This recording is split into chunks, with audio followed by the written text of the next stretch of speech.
Hello. Hello. Hello. देखिए आपका TPA चल रहा था भाई, और आपका टीपीए में सामान्य बातें ही लिखवाई जा रही थी। देखिए कौन सा सेक्शन चल रहा था तो 60।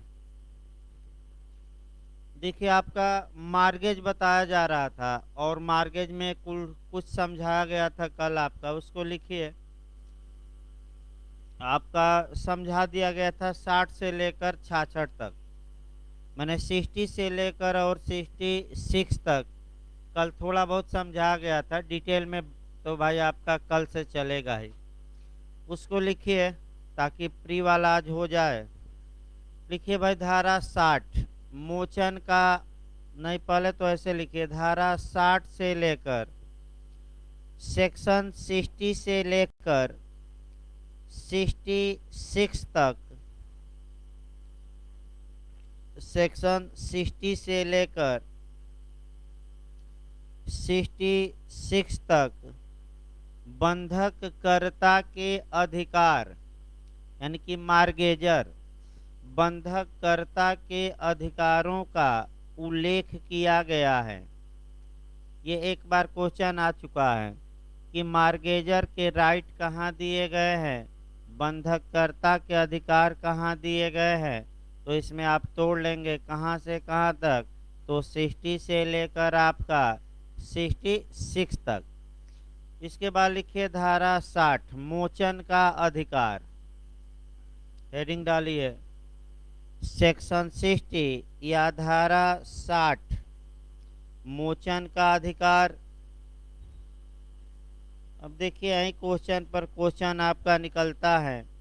पहला क्वेश्चन ये निकलता है कि मोचन का अधिकार किसका अधिकार है।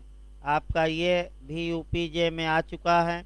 ऑप्शन दे देगा बंधक कर्ता का, बंधक दार का, दोनों का, इनमें से कोई नहीं। लिखिए भाई आपका मोचन का अधिकार बंधक कर्ता का अधिकार है। मोचन का अधिकार बंधक कर्ता का अधिकार है।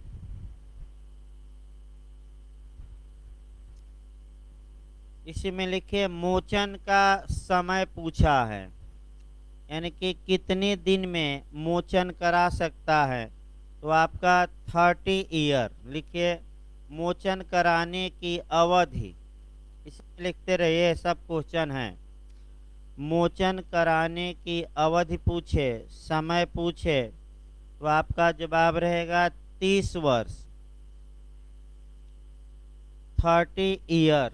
ये याद करना है। इसके बाद आपका जो पूछा जाता है once a mortgage always a mortgage. लिखिए एक बार बंधक सदैव बंधक सिद्धांत। लिखिए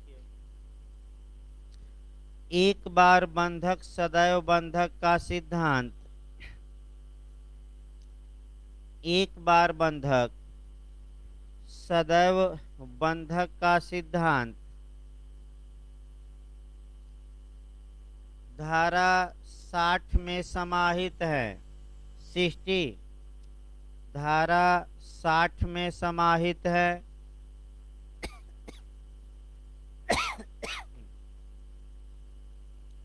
धारा 60 में समाहित है। अब ये केस पूछा गया है कि once a mortgage always a mortgage का सिद्धांत किस केस में प्रतिपादित किया गया। तो इसी में लिखिए यह सिद्धांत नोक्स एंड कंपनी, नोक्स, यह सिद्धांत Nokes and company versus versus rice, rice चावल वाला राइस, राइस के बाद में जस्टिस लॉर्ड राइट, जज का नाम लिख लीजिएगा, जस्टिस लॉर्ड राइट ने प्रतिपादित किया।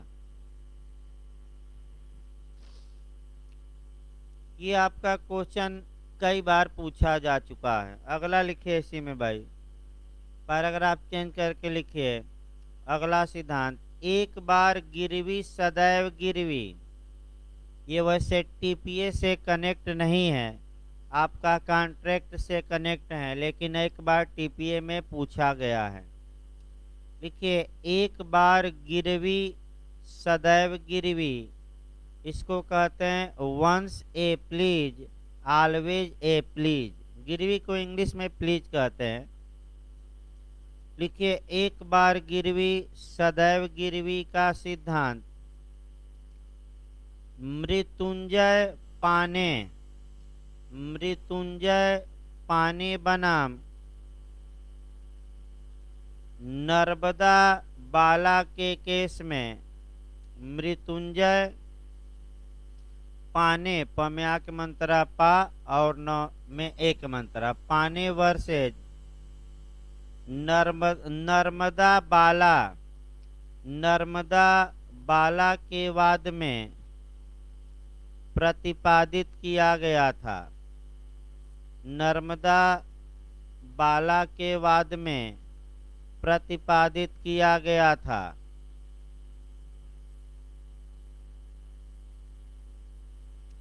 अगला लिखिए भाई आपका, इसके बाद आपका क्वेश्चन बनता है आपका 61 से।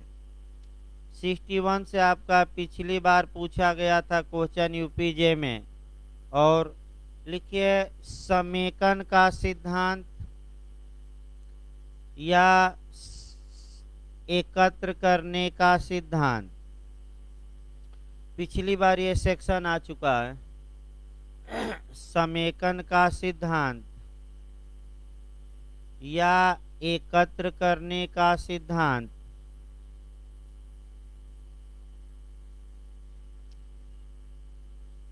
या इंग्लिश में डॉक्ट्रिन ऑफ कंसोलिडेशन, इंग्लिश में कहा जाता है डॉक्ट्रिन ऑफ कंसोलिडेशन।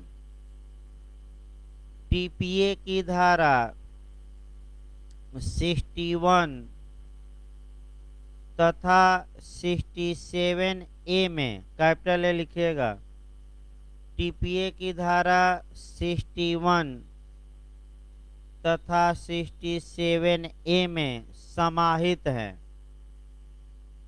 देखिए, आपका पिछली बार यूपीजे में क्वेश्चन डायरेक्ट आया था कि डॉक्ट्रिन ऑफ कंसोलिडेशन का सिद्धांत किस धारा में है। 4 धाराएं दी गई थी, उसमें 61 था। अब ये है कि भाई आपका अगर 67 ए आ जाए तो उसमें भी है। अगर 2-2 का ग्रुप आए तो 2 धाराएं यहाँ देखनी है। नया मॉडल आ सकता है कि किन किन धाराओं में है, तो 61 और दूसरा कौन 67 ए। भाई रट कर इसको जाइए। इसके बाद आपका लिखिए आगे 60 आपका 1 हो गया। 61 के बाद आपका जो क्वेश्चन आपका पूछा जाता है वह आपका अनुवृद्धि और अभिवृद्धि। एक सेकंड भाई, तृतीय को लिखिए आपका 63 बंधक संपत्ति में अनुवृद्धि। सेक्शन ज्यादा पूछा गया है। बंधक संपत्ति में अनुवृद्धि आपका 63 सेक्शन बस याद रखना है। बंधक संपत्ति में अनुवृद्धि किस सेक्शन में है, तो 63। अगला लिखिए बंधक संपत्ति में अभिवृद्धि, ये 63 ए में है, धारा 63 ए। बंधक संपत्ति में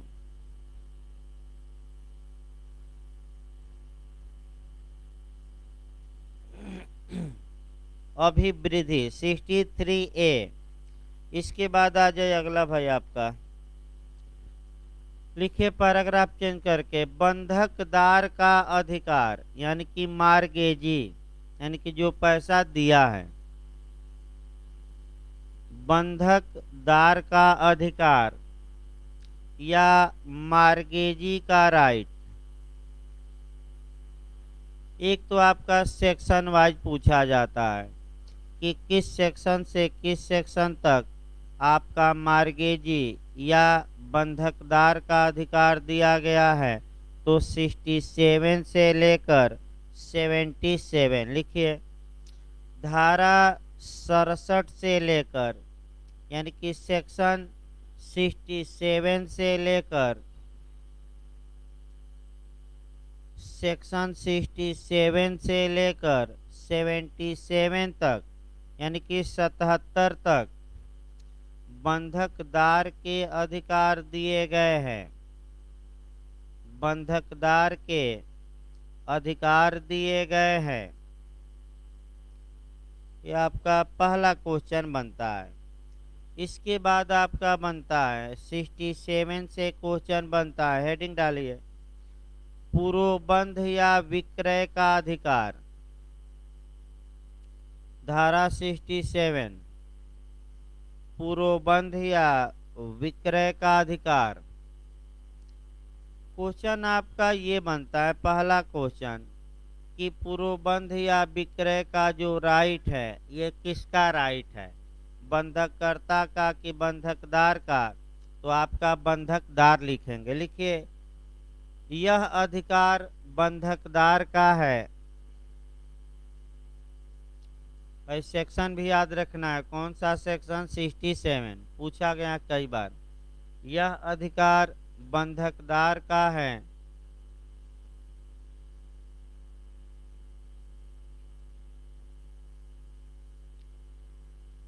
अगला लिखिए, इसके बाद आपका जो पूछा जाता है 67A पूछ सकता है। अभी पूछा नहीं गया है क्योंकि सिद्धांत है।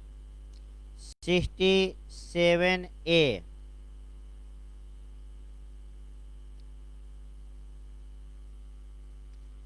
लिखिए, इस धारा में डॉक्ट्रिन ऑफ कंसोलिडेशन यानी कि समेकन या समेकित करने का सिद्धांत।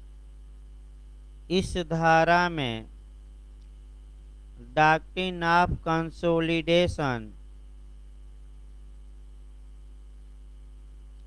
या हिंदी में समेकन या समेकित करने का अधिकार समाहित हैं।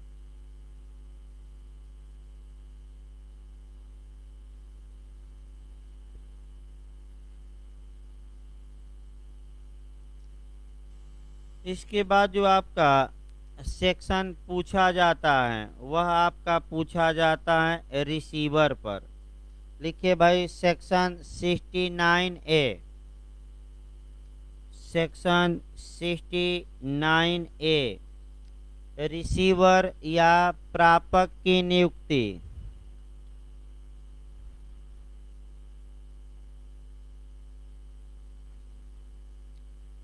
रिसीवर या हिंदी में प्रापक कहते हैं, इंग्लिश में रिसीवर।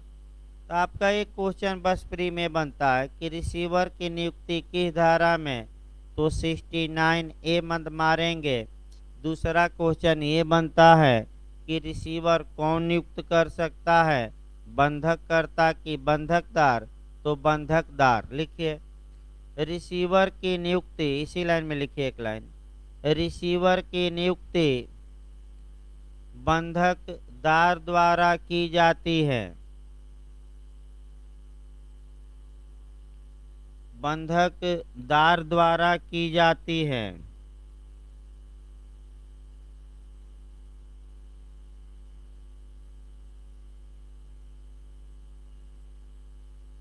इसके बाद जो आपका क्वेश्चन बनता है 73 से, एक लाइन बनता है इधर।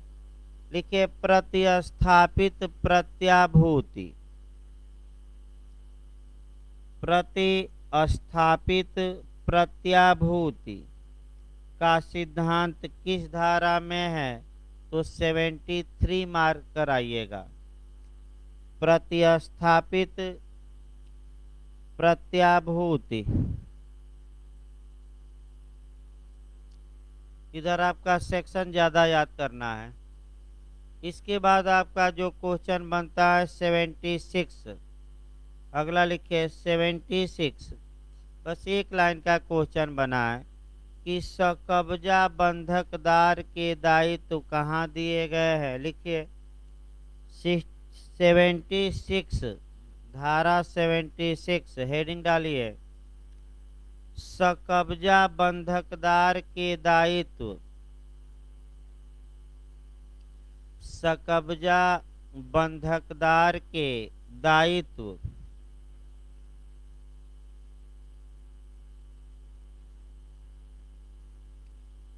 इसके बाद आपका पूछा जाता है 81 से प्रतिभूतियों का क्रम बंधन,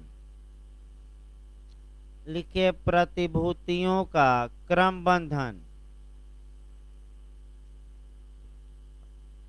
अब यहाँ जो आपका क्वेश्चन बनता है, कल मैं लिखवा भी था, डॉक्ट्रिन ऑफ मार्शलिंग यानी कि क्रम बंधन का सिद्धांत किन किन धाराओं में समाहित है, तो फिर यहाँ दोहरा लेना है 56 में और 81 में। लिखिए क्रम बंधन का सिद्धांत, क्रम बंधन का सिद्धांत टीपीए की धारा 56 तथा 81 में समाहित हैं, तथा 81 में समाहित है।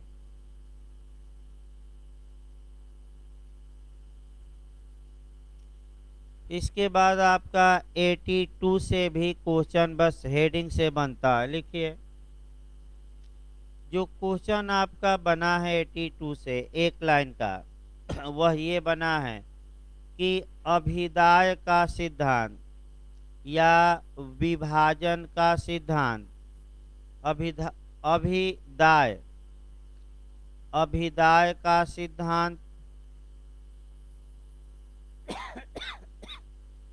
या कंट्रीब्यूशन, इंग्लिश में लिखना चाहें तो कंट्रीब्यूशन का सिद्धांत किस धारा में समाहित है, तो सेक्शन आपको रट कर जाना है। कौन सी धारा है, 82। अंदर से कम चांस रहता है, सेक्शन इधर याद करना पड़ेगा।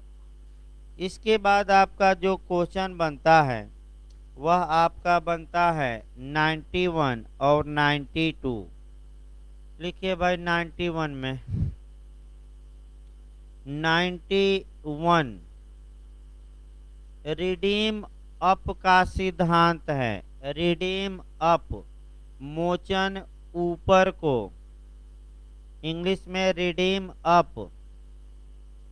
91 में जो सिद्धांत है रिडीम अप यानी कि हिंदी में लिखिए मोचन ऊपर को,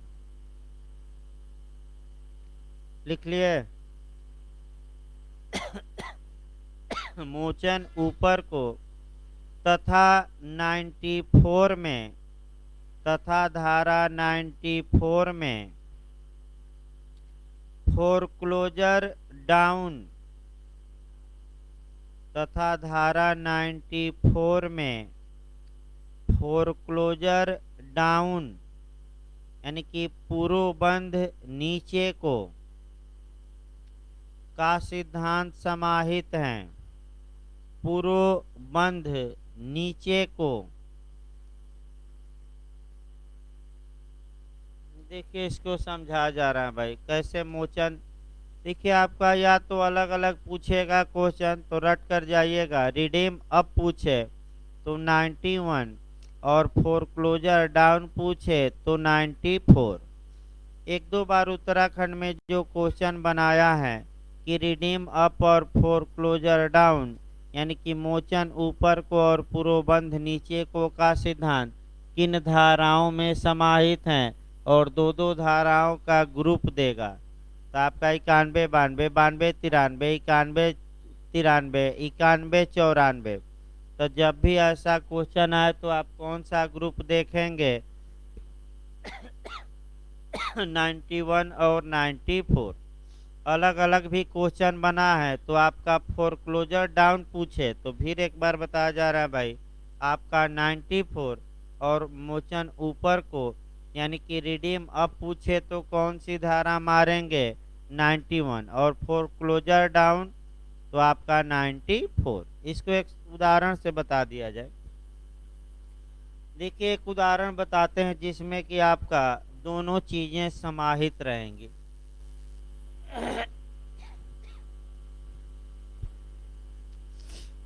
मान लीजिए ए एक व्यक्ति है और अपनी प्रॉपर्टी को मार्गेज किया है, तो मकान बना लिया जाइए। मकान को मार्गेज बी को किया, तो बी को किया 1 जनवरी को। फिर ए ने क्या काम किया कि इसी मकान को, दूसरे को नहीं, इसी मकान को फिर से मार्गेज कर दिया पैसा लेकर सी को, 2 जनवरी को कर दिया। फिर इसी मकान को डी को कर दिया और कितने जनवरी को 3। यानी कि बंधकदार 3 हो गए और बंधक करता कितना है 1, और बंधक संपत्ति 1 है कि 1 से अधिक तो 1। अब इसी में मोचन ऊपर को देखना है। मोचन ऊपर को का मतलब ये हुआ कि जो सबसे निचला है डी, डी को ये हक है कि यह सी का पैसा और बी का पैसा लौटा दे, खुद लौटा दे, और बी तथा सी की जगह कौन बैठ जाए डी। तो बताइए, यानी कि इनको हटाइए, यानी कि इनको लिस्ट से क्या करिए बाहर। तो ये बाहर करना है तो कहाँ जा रहा है, ऊपर कि नीचे। तो डी को क्या अधिकार है, किसको किसको, भाई पैसा देकर कह दे कि आप हट जाइए हम वसूल लेंगे, तो सी को और बी को। अगर सी ये काम करता है तो किसको पैसा दे दे, बी को, और कह दे कि आपका भी पैसा, और अपना मैं पैसा किससे वसूलूंगा, ए से।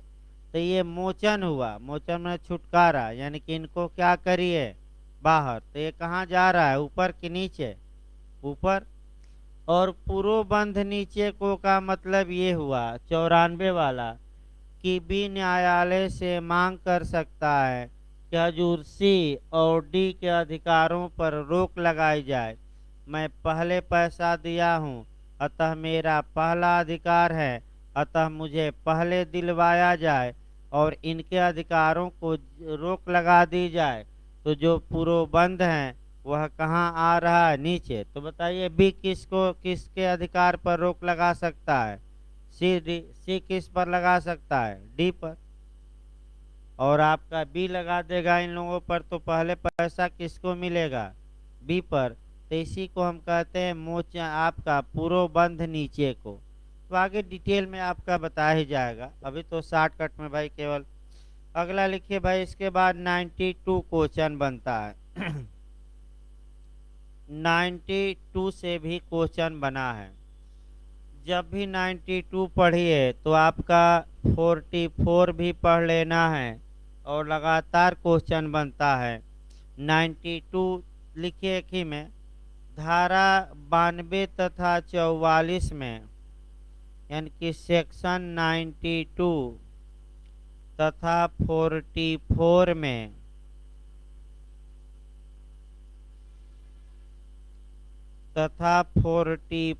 में डॉक्ट्रिन ऑफ सबरोगेशन, यानी कि हिंदी में प्रत्यासन का सिद्धांत, इंग्लिश में कहा जाता है डॉक्ट्रिन ऑफ सबरोगेशन, हिंदी में प्रत्यासन का सिद्धांत समाहित है। प्रत्यासन, अब इसी उदाहरण में प्रत्यासन बहुत आसान है। देखिए आपका लिख लिए, 2 धाराएं रट कर जाइएगा, बहुत पूछा जाता है, बहुत आसान प्रत्यासन है। अब बताइए भाई, मोचन ऊपर को होगा तो डी किसका पैसा लौटा दे, सी का, और इसको क्या कर दे यहाँ से बाहर। अब सी को जो अधिकार ए के खिलाफ था, यानी कि इस बंधकदार का जो अधिकार बंधककर्ता के खिलाफ था, उस सभी अधिकारों को पाने का हकदार अब कौन हो जाएगा, डी। क्योंकि डी ने सी को पैसा अदा कर दिया है, तो सी जितने राइट किसके प्रति रखता था, ए के, वी राइट किस में समाहित हो जाएंगे, डी में, यानी कि अब सी को हटा दीजिए और सी की जगह किसको बैठा दीजिए, डी को। तो जब एक व्यक्ति के जगह क्या बढ़ जाता है, दूसरा व्यक्ति, उसी को सबरोगेशन कहते हैं। यानी कि सी को हटा के उसकी जगह कौन आ गया, डी। इस उदाहरण में तो उसी को एक लाइन में हम क्या कहेंगे, प्रत्यासन। बहुत आसान है। कोई अगला लिखिए भाई। इसके बाद आपका लिखिए आबंधन का प्रतिषेध। आबंधन का प्रतिषेध, provision of taking, provision of taking. तो सेक्शन पूछा जाता है कि आबंधन का प्रतिषेध कहाँ दिया गया है, तो आपका जवाब रहेगा सेक्शन 93 में। इसके बाद आपका पूछा जाता है चार्ज के बारे में। लिखिए भाई आपका, लिखिए भार के बारे में प्रावधान चार्ज कहा जाता है। लिखिए, पैराग्राफ चेंज कर लीजिए। भार के बारे में प्रावधान धारा 100 से लेकर 104 तक में दिया गया है। यानी कि सेक्शन 100 से लेकर 104 यानी कि 104 तक। पहला, चार्ज या भार के बारे में।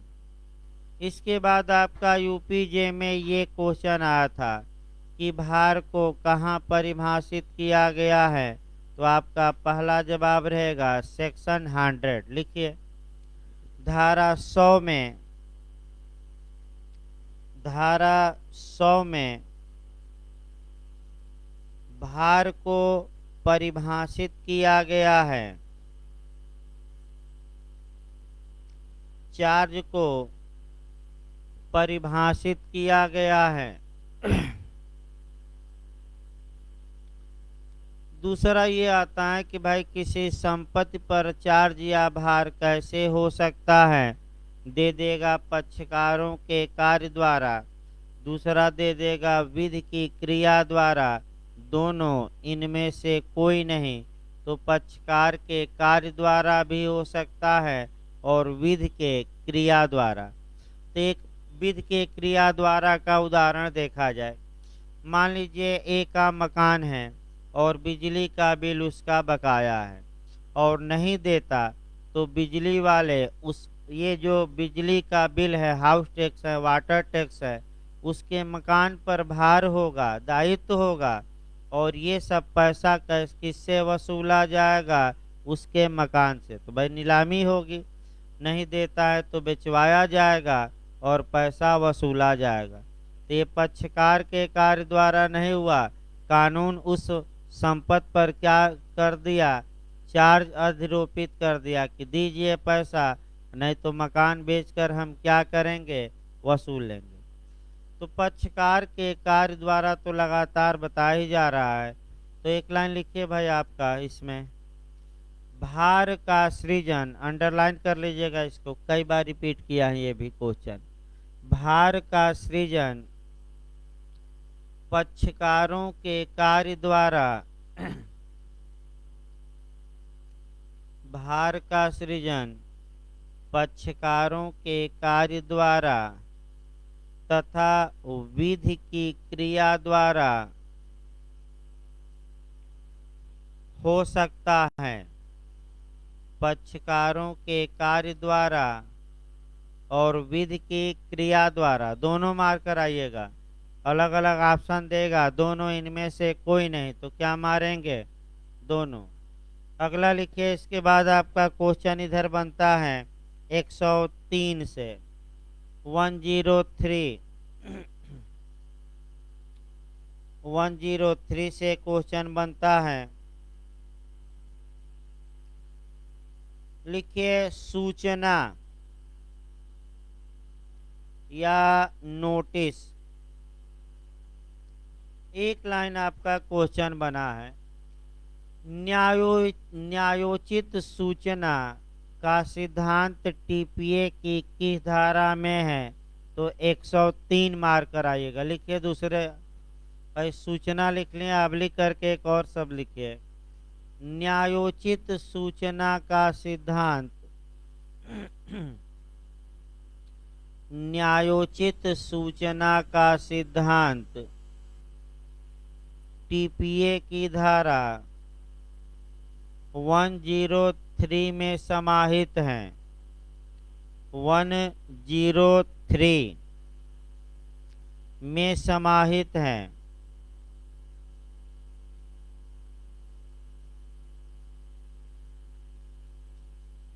इसके बाद आपका क्वेश्चन एक बार आपका एमपी ने बनाया है सेक्शन 104 से, और वह क्वेश्चन ये बनाया है कि टीपीए की धारा के तहत उच्च न्यायालय नियम बनाता है।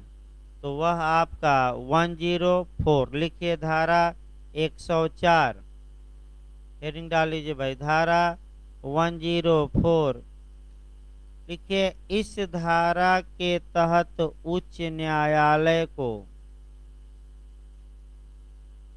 इस धारा के तहत उच्च न्यायालय को यह शक्ति प्राप्त है कि वह नियम बना सके। अंडरलाइन करिएगा, ये भी सेक्शन आ चुका है, यूपी में तो नहीं आया है, एमपी में आया है।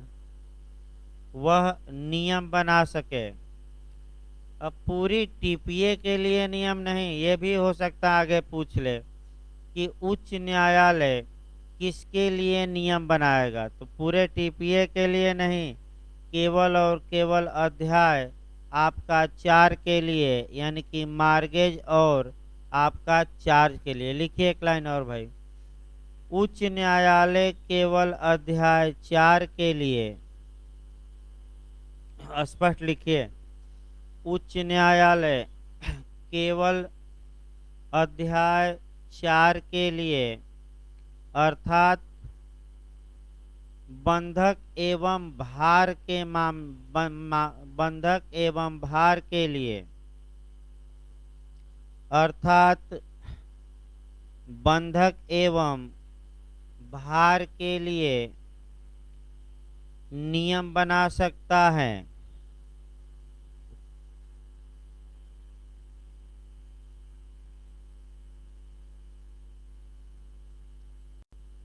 इसके बाद लिखिए आपका अध्याय 5 अचल संपत्ति के पट्टों के विषय में, हेडिंग डालिए। अध्याय 5 अचल संपत्ति के पट्टों के विषय में, लीज के विषय में।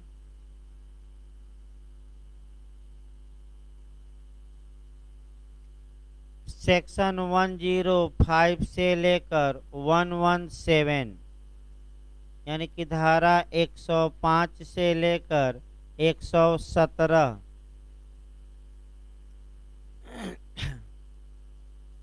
आपका देखिए, इसमें आपका एक तो लीज की परिभाषा पूछ ली जाती है। देखिए लीज एक बार बता दिया जाए भाई आपका, तब इसको लिखवाया जाए। देखिए पट्टा होता क्या है, बहुत आसान है, ये भी बहुत कठिन नहीं है।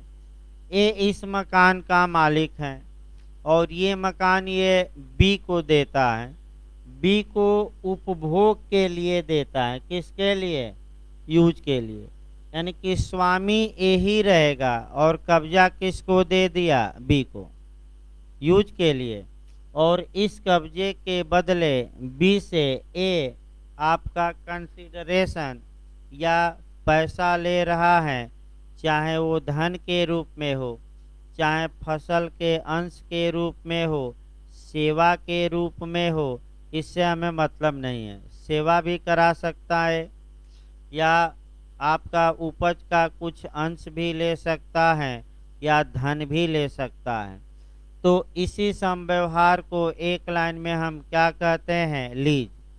यानी कि स्वामी ए है और आपका कब्जेधारी कौन हुआ? बी। तो आपका क्वेश्चन ये भी बनता है कि स्वामित्व और कब्जा को के बिलगाव का सबसे उत्तम उदाहरण कौन सा समव्यवहार है? तो आपका लीज या पट्टा। यानी कि एक व्यक्ति अपने अचल संपत्ति पर स्वामित्व बनाए रखते हुए दूसरे व्यक्ति को प्रतिफल के बदले उस संपत्ति के प्रयोग का अधिकार देता है, तो उसी को एक लाइन में हम क्या कहते हैं? पट्टा, लीज कहते हैं। लीज केवल किस संपत्ति क्या हो सकता है? आपका अचल का, जो अपनी संपत्ति में उपभोग का अधिकार ट्रांसफर किया है, इसे पट्टा करता, और जिसको पट्टा दिया गया है वह पट्टेदार। भाई पट्टा करता कौन हो गया? ए, और पट्टेदार कौन हो गया? बी। तो इसी को आपके लिखिए भाई आपका 105, पहले 105 लिखिए धारा। एक तो सेक्शन वाइज पूछा जाता है कि पट्टे की परिभाषा कहाँ दी गई है, तो आपका 105 लिखिए, धारा 105 लिखिए, हेडिंग पट्टे की परिभाषा।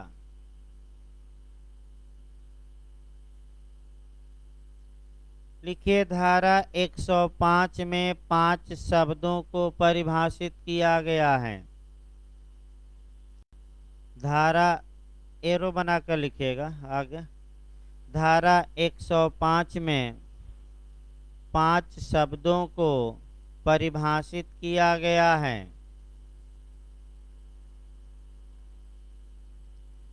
पांचों शब्द लिखिए। पट्टा,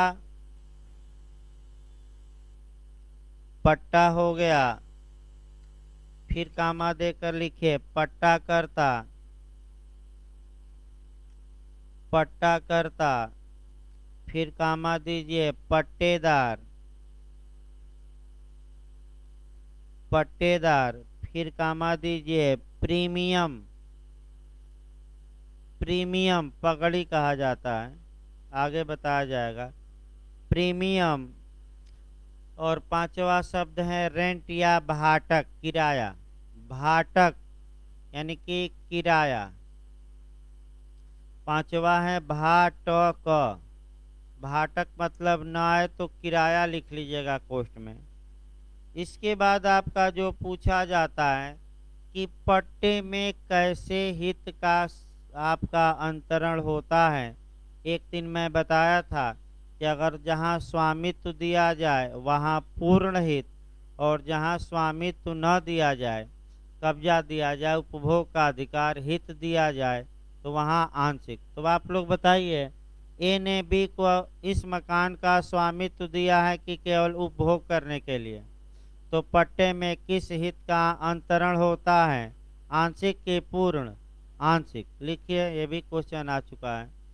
पट्टे में आंशिक हित का अंतरण होता है। पट्टे में आंशिक हित का अंतरण होता है।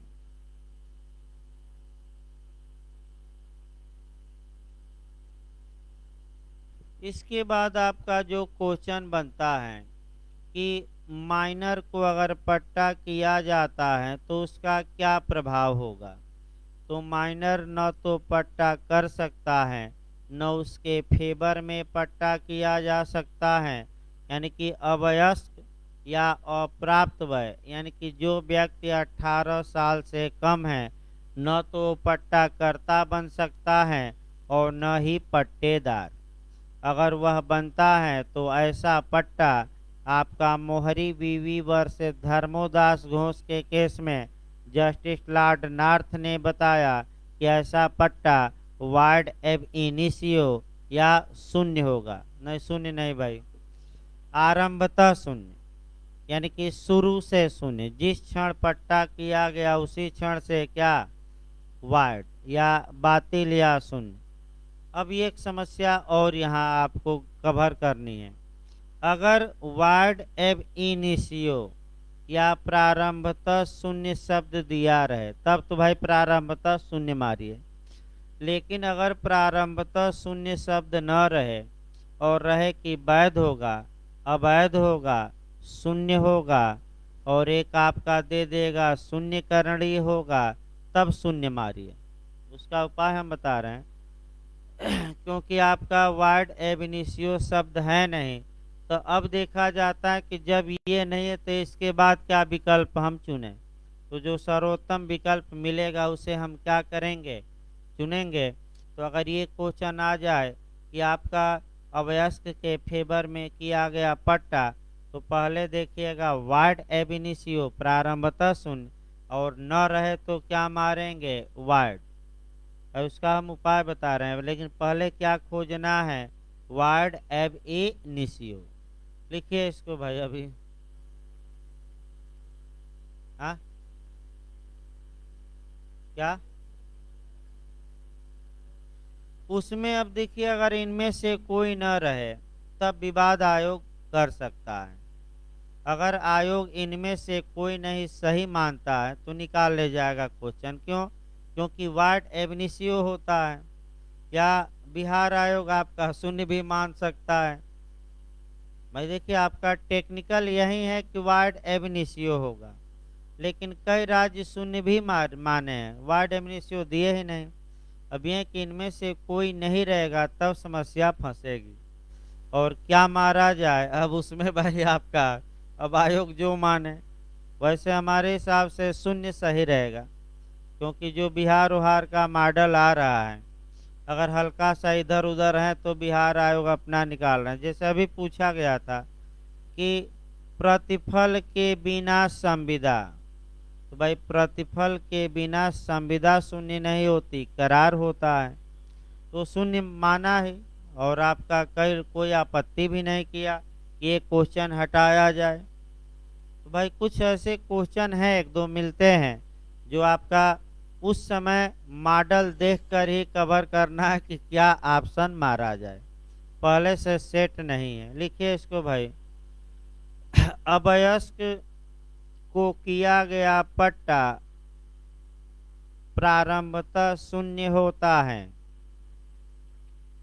अवयस्क को किया गया पट्टा प्रारंभतः शून्य होता है।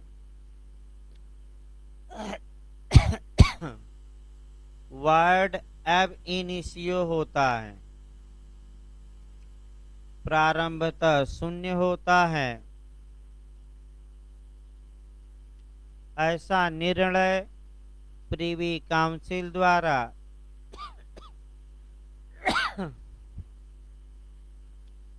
ऐसा निर्णय प्रीवी काउंसिल द्वारा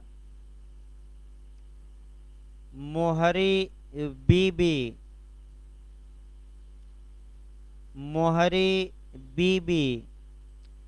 बनाम धर्मोदास घोष के वाद में, बनाम धर्मोदास घोष के वाद में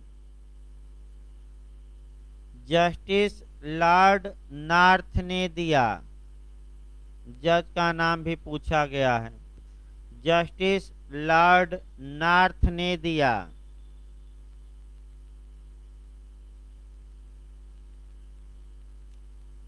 अगली धारा लिखिए 106 सेक्शन 106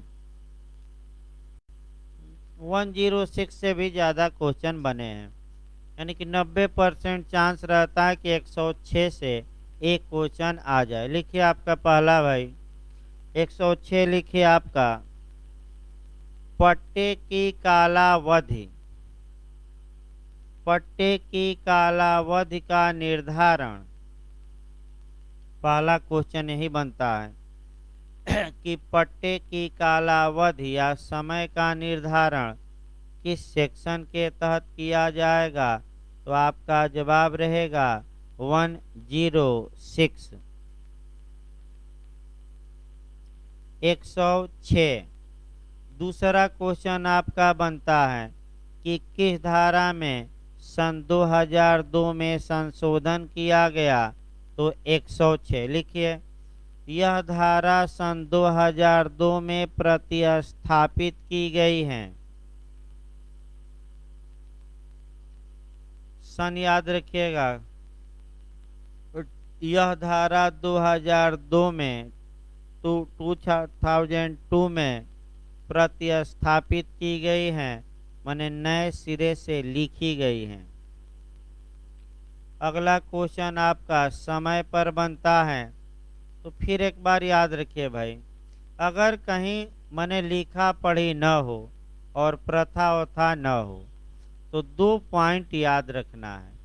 अगर कृषि पट्टा है या निर्माण वाला है, मकान उकान वाला, तो वह वर्षानुवर्षी चलेगा, यानी कि 1 साल तक।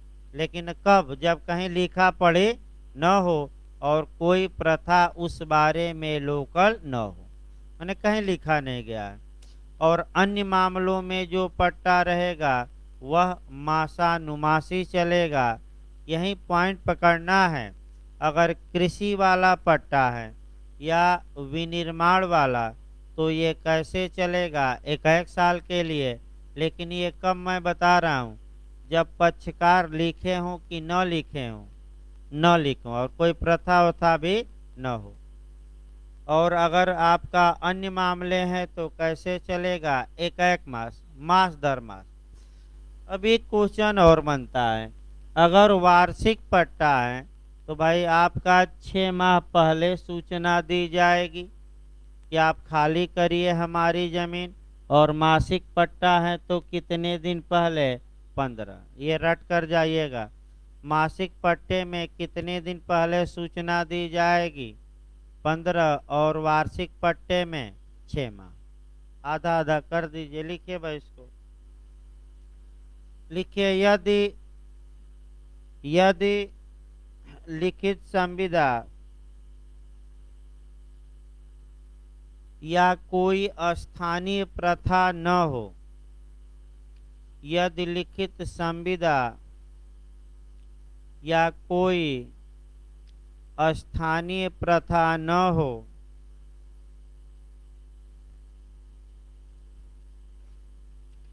तब कृषि तथा विनिर्माण वाले पट्टे वर्षानुवर्षी माने जाएंगे। 1 वर्ष के लिए कृषि तथा विनिर्माण वाले माने मकान उकान, भवन, फैक्ट्री इत्यादि, विनिर्माण वाले पट्टे वर्षानुवर्षी माने जाएंगे, माने 1 साल के लिए, ईयर टू ईयर चलेगा, वर्षानुवर्षी माने जाएंगे। तथा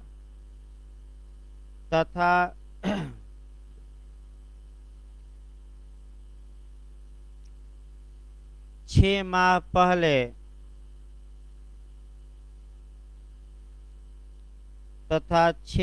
पहले सूचना देकर इसका पर्यवसान किया जा सकेगा, माने समापन किया जा सकेगा।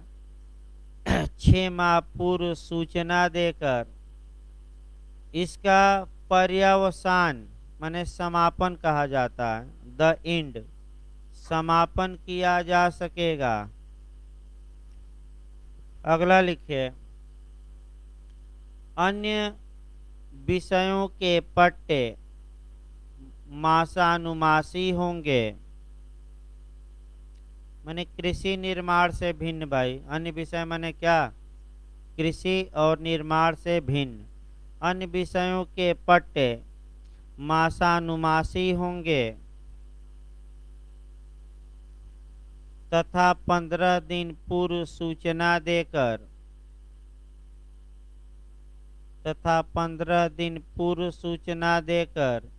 इसका पर्यवसान किया जा सकेगा। तथा 15 दिन पूर्व सूचना देकर इसका पर्यवसान किया जा सकेगा।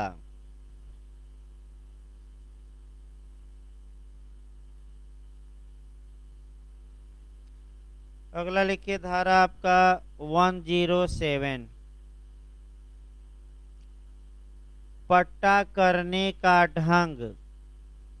बस एक लाइन लिखिए, वो तो डिटेल में चलेगा तब और बताया जाएगा। पट्टा करने का ढंग या मेथड 107 में दिया गया है। धारा 108 लिखिए।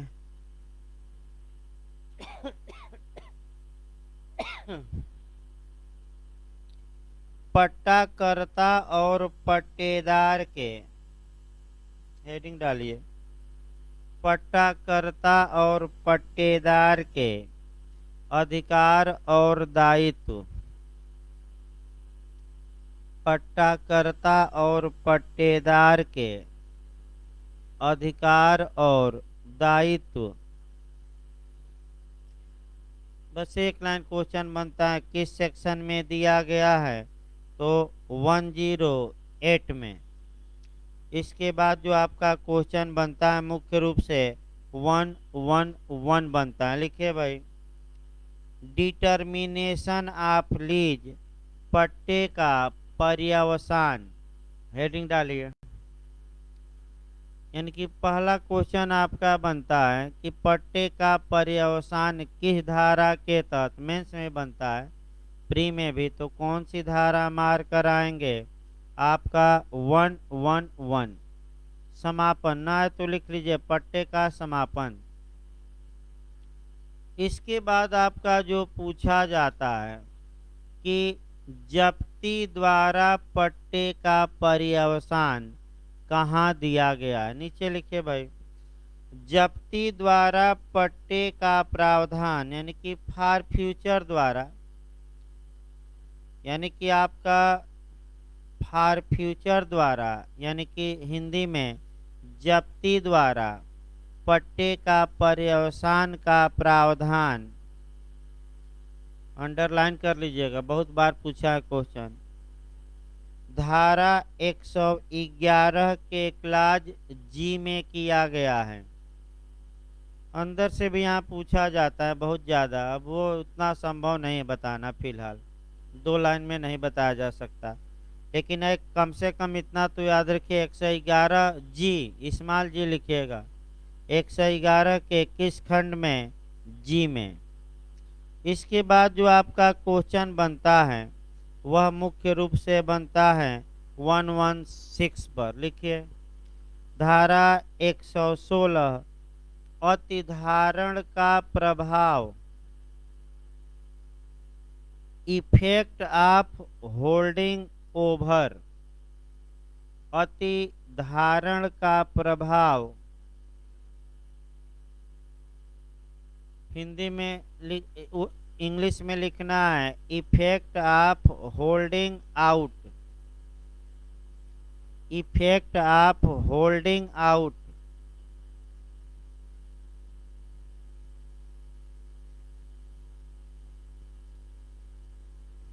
ये 116 में है।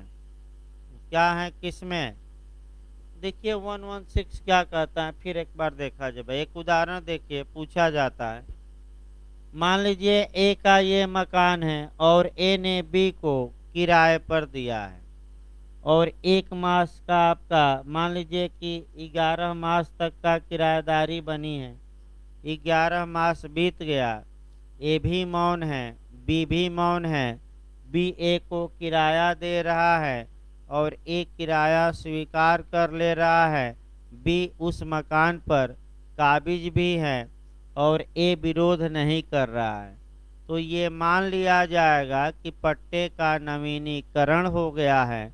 और अगर मासिक पट्टा था तो कितने कितने दिन लगातार नवीनीकरण होगा, 1 महीना, और वार्षिक था तो किराया ले लिए और विरोध नहीं किए तो कितने दिन हो जाएगा, आगे बढ़ जाएगा पट्टा, 1 साल। लेकिन ये कब, जब कौन किराया ले ले, ए, मैंने ले लिए, इसका मतलब कि आप विवक्षित तौर पे इस बात को स्वीकार कर रहे हैं कि अभी आपका पट्टा बनाए रखा जाए। अगर आपको आपत्ति होती तो आप किराया लेने से इनकार करके कहते कि खाली करिए, और नहीं खाली करता तो कोर्ट का दरवाज़ा खटखटाते। लेकिन आप तो किराया क्या किए हैं, तो बढ़ जाएगा, किराया नवीनीकरण हो जाएगा। अगला लिखिए भाई, आपका अध्याय 6,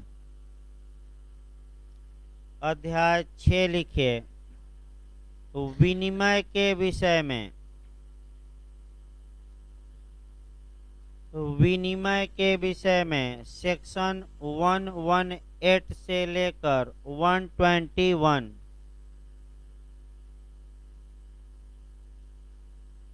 सेक्शन 118 से लेकर 121। पहला तो आपका क्वेश्चन ये बनता है कि विनिमय का प्रावधान कहाँ से कहाँ तक है। तो सेक्शन लिखवा दिया गया कहाँ से कहाँ तक, 118 से लेकर 121। अब आपका दूसरा क्वेश्चन एक समस्या दे देता है कि ए अपना मकान बी को दिया, स्वामित्व दिया, और बी इसके बदले अपनी जमीन ए को दे दिया, तो इस समव्यवहार को क्या कहेंगे। तो आपका विनिमय यानी कि वस्तु के बदले क्या वस्तु या धन के बदले धन, यानी कि 500 का नोट एक आदमी दिया तो दूसरा आदमी 100 का नोट 5 दे दिया, तो ये शुद्ध रूप से क्या कहलाएगा, एक्सचेंज या विनिमय। एक दो बार उदाहरण देकर पूछा है। दूसरा क्वेश्चन ये बनता है कि विनिमय की परिभाषा कहाँ दी गई है। तो विनिमय की परिभाषा 118 में लिखिए।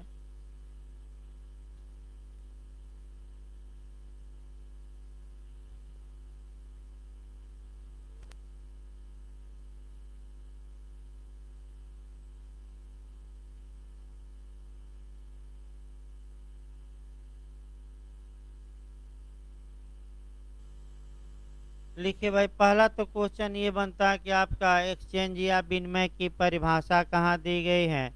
तो गलत न हो, आपका 11118 लिख लिए। इसके बाद जो दूसरा क्वेश्चन आपका बनता है वह आपका बनता है धन का विनिमय, और ये गलत न हो, पिछली बार आपका इसके पहले बना भी था कि धन का विनिमय किस धारा में है। तो सेक्शन 121 लिखिए। धारा 121 में धन के विनिमय के बारे में प्रावधान किया गया है। सेक्शन 121 में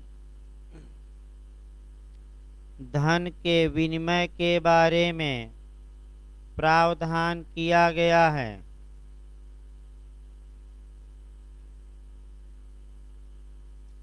इसके बाद तीसरा क्वेश्चन बनता है कि विनिमय हो सकता है टीपीए के तहत चल संपत्ति अचल संपत्ति दोनों। तो आप दोनों मार्क कराइए। लिखिए विनिमय चल और अचल दोनों संपत्तियों का हो सकता है। विनिमय चल और अचल दोनों संपत्तियों का हो सकता है।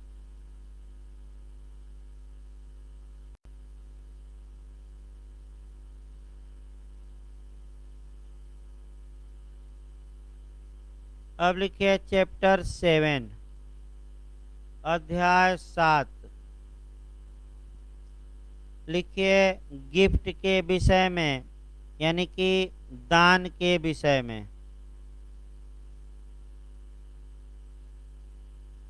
दान के विषय में धारा 122 से लेकर 129। सेक्शन 122 से लेकर 129। पहला क्वेश्चन आपका बनता है कि ये चैप्टर किस आपका संपत्ति के दान में लागू होगा, या दान किस संपत्ति का किया जा सकता है, चल अचल दोनों। तो दोनों मार्क कराइए। लिखिए पहला एरो बनाकर लिखिए। दान चल और अचल दोनों संपत्तियों का हो सकेगा। दान चल और अचल दोनों संपत्तियों का हो सकेगा।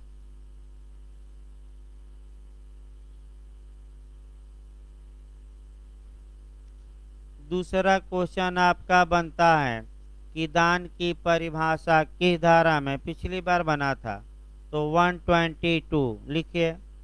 दान की परिभाषा धारा 122 में दिया गया है 122।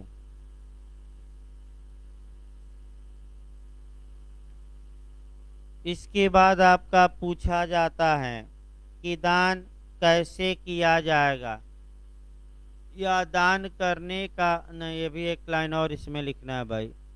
आपका दान के लिए क्या आवश्यक नहीं है, तो क्या आवश्यक नहीं है, पैसा यानी कि प्रतिफल। लिखिए, दान के लिए प्रतिफल आवश्यक नहीं है। भाई फ्री में दिया जाता है, बिना पैसा लिए, एवज या बदले में कुछ लिया नहीं जाता। तो क्वेश्चन ये बना कि दान के लिए क्या आवश्यक नहीं है, तो भाई कंसिडरेशन या कीमत या प्रतिफल आवश्यक नहीं है। अगर प्रतिफल हो जाएगा तो वह दूसरा संव्यवहार हो जाएगा, जैसे मकान के बदले मकान तो विनिमय, मकान के बदले पैसा तो भाई विक्रय, और फ्री में मकान दीजिए तो क्या कहलाएगा, दान। अब ये आपका ये अगला क्वेश्चन बनता है कि ये जो चैप्टर है दान का, ये किस मने धर्म के लोगों पर प्रभाव नहीं डालेगा, तो जो मोहम्मडन विधि हैं उस पर ये चैप्टर कोई प्रभाव नहीं डालेगा। लिखिए एक लाइन अलग से, मोहम्मडन विधि पर इस अध्याय का, मोहम्मडन विधि पर इस अध्याय का कोई विपरीत प्रभाव नहीं पड़ेगा। मोहम्मडन विधि पर इस अध्याय का कोई विपरीत प्रभाव नहीं पड़ेगा। इसके बाद आपका पूछा जाता है कि दान कैसे किया जाता है, ढंग कहाँ है, तो ढंग पूछे तो 123 लिखिए। भाई और भी टेक्निकल क्वेश्चन 122 से आते हैं, अब शॉर्टकट में बताना संभव नहीं है, मैं बता दूं वो डिटेल में ही बताया जा सकता है। वैसे आप एलएलएम दे रहे हैं तमाम चीज़ें, तो 122 फिर एक बार हम बता रहे हैं कि घर पर पढ़ लीजिएगा। अगला लिखिए, दान करने का ढंग, ये भी पूछा गया है, एक बार पढ़ लीजिएगा घर पे, 123 में है 123।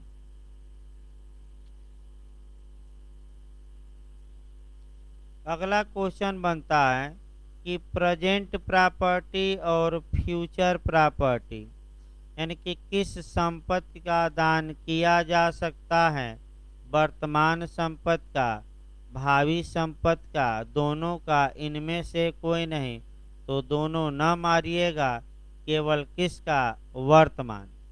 अब एक क्वेश्चन आपका ये बना है कि अगर दान किया गया और उसमें कुछ वर्तमान संपत्ति है और कुछ भावी संपत्ति, तो क्या होगा। अब चार ऑप्शन देगा, पूरा दान शून्य होगा, फिर देगा पूरा दान वैध होगा, फिर देगा भावी संपत्ति के बारे में दान शून्य होगा, और इनमें से कोई नहीं, तो भावी संपत्ति के बारे में दान क्या होगा, शून्य, और वर्तमान संपत्ति के बारे में दान वैध। लिखिए, सेक्शन वाइज लिखना। लिखिए, धारा 124 के तहत, सेक्शन वाइज लिखिएगा, धारा 124 के तहत वर्तमान और भावी संपत्ति का दान के मामले में, वर्तमान और भावी संपत्ति के दान के मामले में वर्तमान संपत्ति का दान वैध होगा। स्पष्ट याद करके जाइएगा, वर्तमान संपत्ति का दान वैध होगा तथा भावी संपत्ति का दान शून्य होगा। ये सेक्शन वाइज लिखवाया गया। कौन सा सेक्शन है आपका 124। इसके बाद आपका 126 आता है, दान का निलंबन या प्रतिसंहरण। हेडिंग डाल लीजिए 126, दान का निलंबन यानी कि सस्पेंड किया जाना। दान का निलंबन या प्रतिसंहरण। प्रतिसंहरण माने रिवोक किया जाना, वापस लेना। तो दान ही एक ऐसा संव्यवहार है जो देने के बाद कुछ दशाओं में वापस लिया जा सकता है। पूछ सकता है भाई नया क्वेश्चन, लिख लिए। इसके बाद आपका क्वेश्चन बनता है 127 और 128। लिखिए 127 में दुर्भर दान, ओनरस गिफ्ट। सेक्शन याद करना है कि दुर्भर दान किस धारा में है। धारा याद करके जाना है। कौन सी धारा आपका 127। इसके बाद लिखिए 128, यूनिवर्सल डोनी, सर्वस्व आदाता। दाता नहीं, ग्रहण करने वाला। ये नहीं कि दाता मार दीजिएगा। लिखिए सर्वस्व आदाता, यूनिवर्सल डोनी या सब कुछ दान में लेने वाला। ना है तो लिख लीजिएगा जो सब कुछ लिया है, यानी कि ए के पास था जो, ए ने सब कुछ किसको दान दिया, बी को। तो बी क्या कहलाएगा, यूनिवर्सल डोनी, यानी कि सर्वस्व आदाता। अगला अध्याय लिखिए 8। आज समाप्त हो जाए भाई, ताकि कल से लेक्चर उठाया जाए ना। अगला अध्याय लिखिए, 2-4 मिनट और हैं।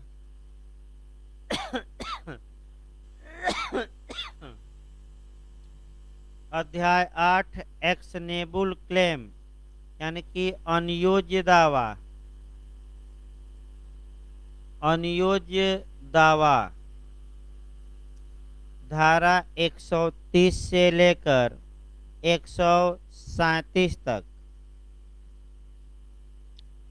धारा 130 से लेकर 137 लिखिए भाई। आपका सेक्शन 130 लिखिए, अनियोज्य दावों का अंतरण। पहले तो आपका सेक्शन ही पूछ लिया है कि एक्शनेबल क्लेम का ट्रांसफर, अनियोज्य दावे का अंतरण का प्रावधान की धारा में। तो आपका जवाब रहेगा धारा 130।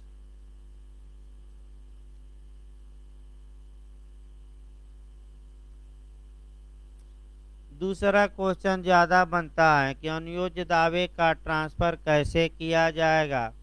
अब लिखित दे देगा एक ऑप्शन, एक ऑप्शन हस्ताक्षरित दे देगा दूसरा ऑप्शन, तीसरा ऑप्शन देगा लिखित और हस्ताक्षरित, और चौथा देगा लिखित हस्ताक्षरित और पंजीकृत। तो भाई इसमें जो बेरेट की भाषा है वही मारिएगा, लिखित और हस्ताक्षरित। लिखिए उसको एक लाइन, अनियोज्य दावे का अंतरण लिखित और हस्ताक्षरित के द्वारा किया जाएगा। यानी कि पंजीकरण आवश्यक नहीं है। बस 2 शब्द याद रखिएगा, गवाह भी आवश्यक नहीं है। क्या केवल आवश्यक है लिखकर और लिखा जाए और उस पर क्या कर दिया जाए, साइन। लिखित और हस्ताक्षरित।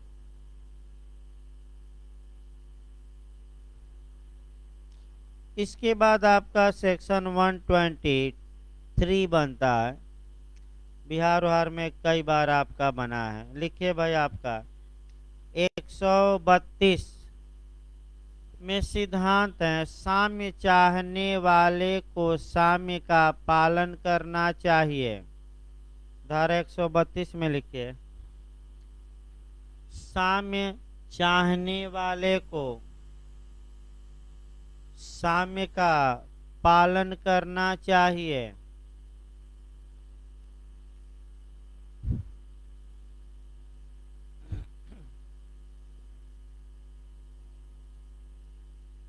देखिए इसको लास्ट में हम उदाहरण इसका मतलब बता रहे हैं। देखिए आपका ए है, बी है और सी। ए ने बी को 500 रुपया उधार दिया है, अर्थात ए को हक है कि अगर बी 500 नहीं देता तो बी के खिलाफ एक्शन ले सके, अर्थात बी के खिलाफ मुकदमा दायर कर सके। तो ऐसी दशा में ए दायर नहीं करता, ए इस 500 रुपये को अंतरित कर देता है। और किसको अंतरित कर देता है? सी को। तो इसी को एक्शनेबल क्लेम कहेंगे भाई। आपका 500 रुपया जो किसको वसूलने का हक है? ए को। इसी को हम कहेंगे अनियोज्य दावा। और इस अनियोज्य दावे को ए ने किसको ट्रांसफर कर दिया? सी को। और कहा कि जाकर तुम बी से कितना वसूलो? आपका 500। अब एक क्वेश्चन और देखिए छूट गया था कि जब ए सी को अनियोज्य दावे का अंतरण करता है तो ये प्रतिफल सहित हो सकता है कि प्रतिफल रहित की? दोनों। चाहे सी से वह 1 पाई ले एवज में या न ले, उससे मतलब नहीं है। तो इसको हम लिखवा देते हैं लास्ट में, पहले उदाहरण हो जाए। अब बी ने क्या काम किया था कि ए को पहले से 300 रुपया उधार दिया था। तो जब सी बी के पास गया और मुकदमा किया कितने सौ का? 500 का। तो बी ए के खिलाफ जो अधिकार रखता था वह अधिकार क्या अनियोज्य दावे के अंतरिती के विरुद्ध रखेगा कि नहीं? रखेगा। और बी कहेगा न्यायालय में कि हजूर सी 500 मांगने आया है, हम ए से 300 वसूल सकते थे, अतः हमारा सी जो मुकदमा किया है उसमें 300 क्या किया जाए? माइनस। और हम कितना केवल देंगे? इसी को आपका मुजराई कहते हैं, सेट ऑफ प्रतिसाधन। यानी कि 500 में से 300 क्या कर दी गई? कटौती। अब यहाँ आपका पूछा जाता है, लास्ट लाइन लिखवाएंगे हम, कि जो ये अनियोज्य दावे का ट्रांसफर ए ने सी को किया है ये प्रतिफल रहित होगा कि प्रतिफल सहित की? दोनों हो सकता है। एक बार हम भी देख लें भाई, हल्का सा 1 सेकेंड और। हाँ सही है भाई, लिखिए उसको। अनियोज्य दावे का अंतरण चाहे प्रतिफल सहित या प्रतिफल रहित हो सकता है। अनियोज्य दावे का अंतरण प्रतिफल सहित या प्रतिफल रहित हो सकता है। इस प्रकार आपका जो भी सामान्य बातें थी, 3-4 दिन भले लगा, फिर आपको लास्ट में सलाह दी जाती है कि भाई प्रयास ये करिए कि आप इसको रट्टा मारिए। और जो लोग एलएलएम दे रहे हैं, आपका एक बार बेयर एक्ट और एक बार ये किताब ना पढ़िए। अभी जिनको एलएलएम देना, अब किताब पढ़ने का समय नहीं है। आपका एक बार ये रट्टा मारिए और जाकर आज के बाद जो भी आपके पास साल पेपर हो, एक बार उसको क्या करिए? आपका लगा डालिए। और 70-80% क्वेश्चन इससे जो हम लिखवाए हैं, रिकॉर्ड रहा है आज तक कि आया है। और हमें लगता है, पूरा आशा है कि आपको जरूर क्वेश्चन मिलेंगे। तो अभी 15 मिनट बाद एविडेंस चलेगा भाई आपका।